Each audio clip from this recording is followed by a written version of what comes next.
Hello, guys. Welcome back for chapter 5. I would suggest, if you don't have a ton of time, I would watch this a little bit later because, as you can see, it's a little bit of a thicker chapter. Okay, so let's jump on in.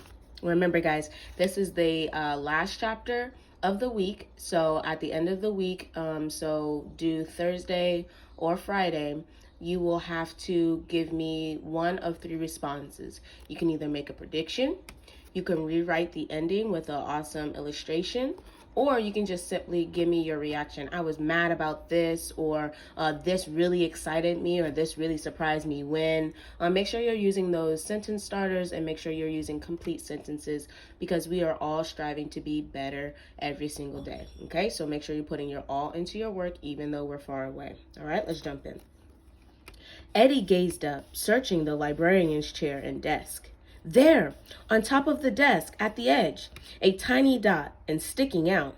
Were those antennae? Aunt Min! Oh, Aunt Min, is that you?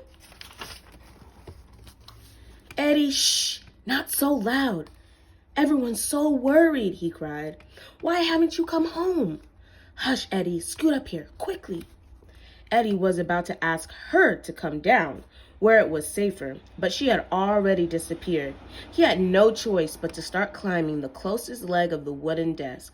There were plenty of grooves and bumps to grip onto. Still, it wasn't easy after his long, exhausting hike. He hauled himself onto the desktop, feeling confused. Why couldn't Aunt Min have scooted down? Then he saw why. Two of her legs, middle left and back right, were bent in unusual ways as she balanced on the other four. Aunt Min, you're hurt! Just a couple of small breaks, dear. Oh, I am so glad to see you. She gave Eddie a hug. It wasn't her usual hug, not at all. And when she pulled away, Eddie could see how thin she was. Aunt Min had never been a big bug, but now she looked shrunken, old, wispy enough to be blown away by a breeze. How are your parents? She asked in a rush. And the little ones? Bobby, Ricky, Jenny, Millie, Billy, Margie, Lily, Maddie, Joey, Jerry, Rosie, Deb. Fine, said Eddie. Everyone's fine. What about you, Aunt Min? What are you going to do? Oh, what are you doing here? On a desk. In broad daylight. He glanced around nervously. The far end of the desk was cluttered with mysterious objects, but here on the desktop was open and exposed, and a room full of roving squishers. Aunt Min Aunt Min could hardly have picked a more dangerous location. No choice, she said. I had an accident last Tuesday. Ever since then, I've been trapped here. I tried to climb down, but I can't. Oh, Aunt Min. No use fretting, said Aunt Min. But she, too, looked worried as she glanced around. We can't stay here. Follow me. He watched her stagger away, slow and unsteady. Each step required a great lurch from side to side. Eddie's heart sank. Here, she said, my hideaway. Eddie stared at the two desk trays, one stacked above the other. The other tray was supported by four corner posts. The bottom held a sloppy stack of papers.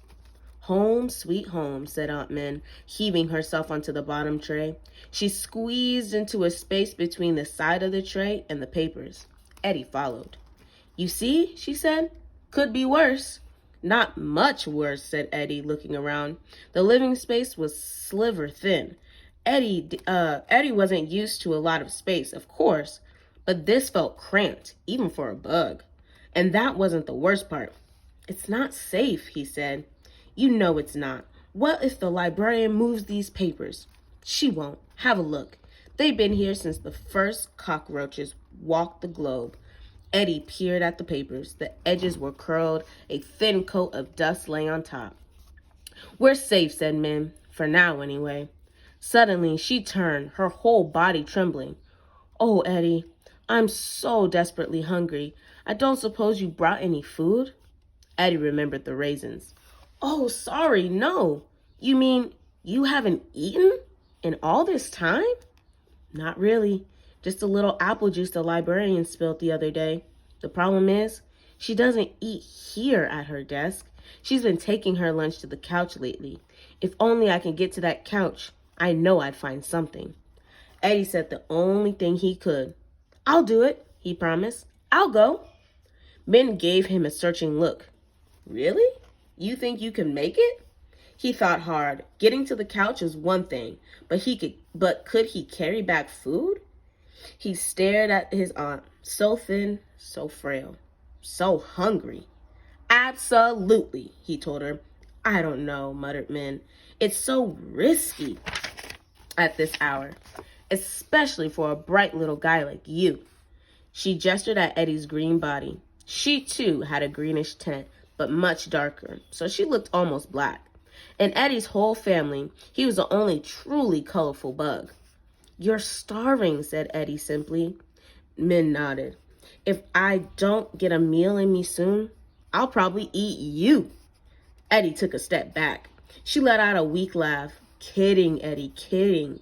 Okay, if you're really willing to try, here's what you do. Hide under the desk till the recess bell rings. Wait for the children to leave. Then run, quick as you can, to the couch and look underneath. Got it, said Eddie, smiling at the word children. Aunt Min was the only bug he knew who called them that.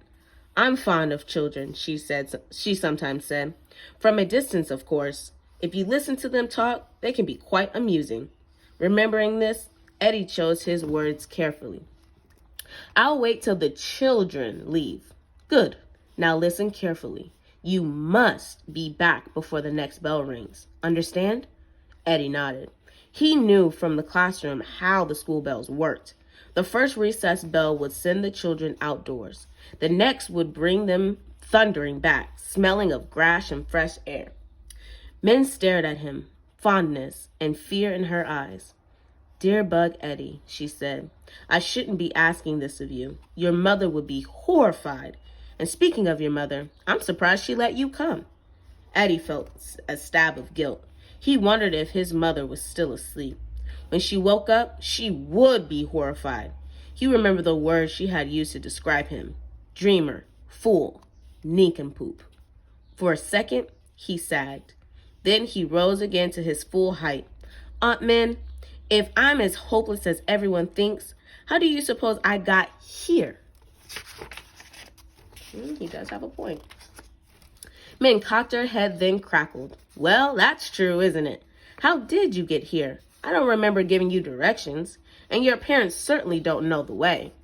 I'll tell you the whole story, said Eddie. Later. First, food. He was surprised at how scary it felt to step onto the open again. He had to force himself, quick as a flick across the desk, down to the floor in a flash, under the desk to wait. It didn't take long. Bring! Chairs shifted, scraping the floors as young squishers rose to their feet. In a chattering rush, they surged out of the room. Eddie listened, hearing nothing more. He set off.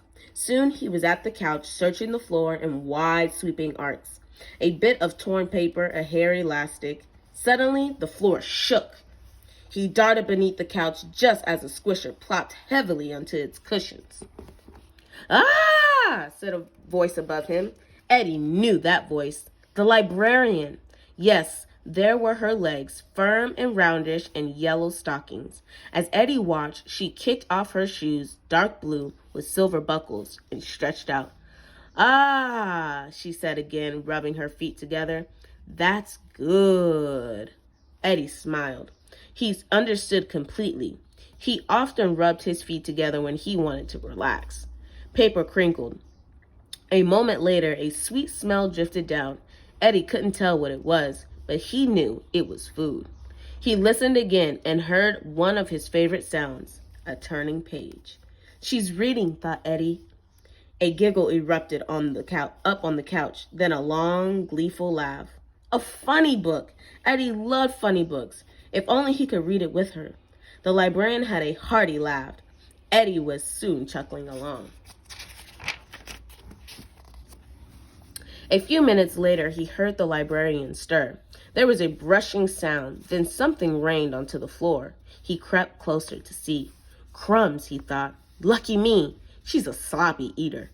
He snuck out into the open, keeping a close watch on the librarian's feet. Only her toes moved, wiggling madly. Raspberry muffin, thought Eddie when he reached the crumbs. Yes!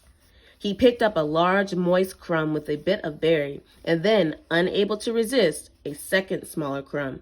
Leaving the librarian still giggling, he headed back to Min. It was slow going. The crumbs weren't heavy, but they were awkward, especially when he reached the desk.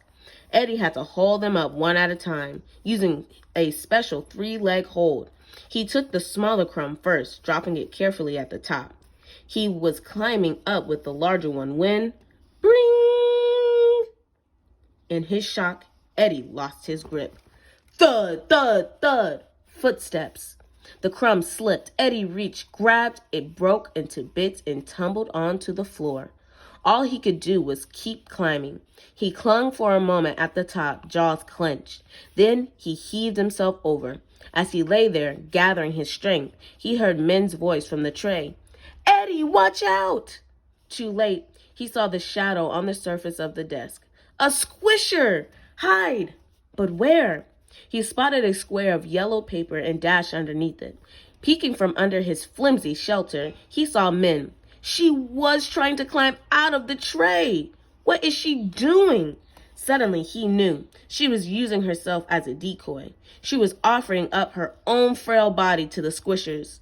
No, he whispered. Stay there, Aunt Min. I'm fine. She froze, half in, half out. Hey, Nathan, said a voice. Did you see that? What? Something moved. A bug or something. Where? Beneath the paper, Eddie tried to stop quivering. I don't see anything, said Nathan.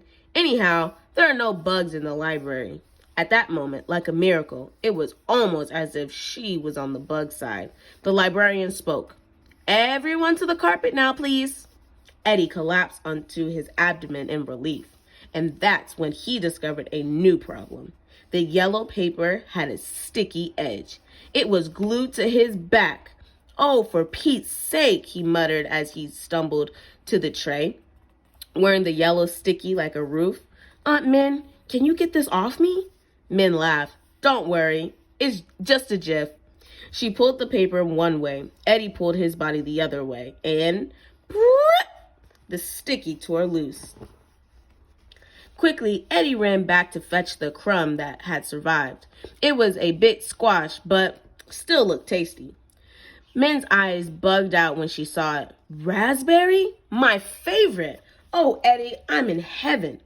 I had a bigger crumb, Aunt Min. I dropped it. This one is perfect. She gulped a piece down. And in fact, there was plenty for them both. Aunt Min let out little chirps of satisfaction as she ate. Satisfaction as she ate.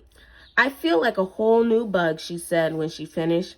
Then she settled herself down, faced Eddie squarely, and folded her front legs. Okay, she said. I'm listening. How did you get here, Eddie? I can't believe your parents let you go. Tell me everything. So Eddie recounted the story of his journey. He left out only 2 bits. That his parents had not given him permission to go, and that his mother had been angry at Aunt Min. Min wasn't fooled. Your mother's mad at me, isn't she? Eddie didn't answer. He had learned the hard way that it was best to stay out of his mother's quarrels with his aunt. Oh, I don't blame her, said Min. It's my fault that her baby boy is stuck in a paper tray surrounded by danger. But honestly, dear, what could I do? Some bugs are meant to be stay at home, stick in the muds, while others are destined for adventures. I can't stop myself from searching any more than your mother can stop herself from sitting in a banana slug in that crack in the wall all day. We are who we are. Eddie wondered what kind of bug he was. It was a big question, he realized, and one that had caused him confusion ever since he had left home. It made him nervous right this minute as he thought about his mother. It's your turn, Aunt Min, he said, changing the subject. Tell me how you got trapped here.